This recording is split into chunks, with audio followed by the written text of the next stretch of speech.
சாய்வு பலகையில் படுத்திருந்த அவுலியா அவர்கள், நான் ஷாவுல் ஹமீத் கஞ்சஷவாயி என்று 3 முறை சப்தமிட்ட போது அவுலியா அவர்களின் பாதங்களிலிருந்து 2 குமிழில்லா பாதக்குரடுகள் கழன்று விழுந்தன.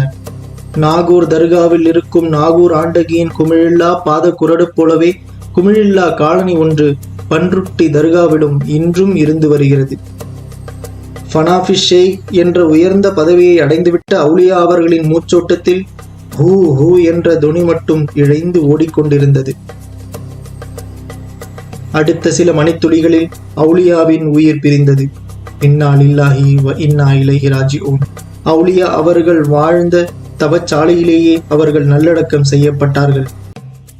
அன்னலர் வாழ்ந்த போதும் அவர்களது வாழ்நாளுக்கு பிறகும் ஹஸ்ரத் நூர் முகமது ஷா அவுலியாவின் வாசல் பன்ருட்டியின் அருள்மணக்கும் ஆன்மீக ஸ்தலமாக விளங்குகிறது.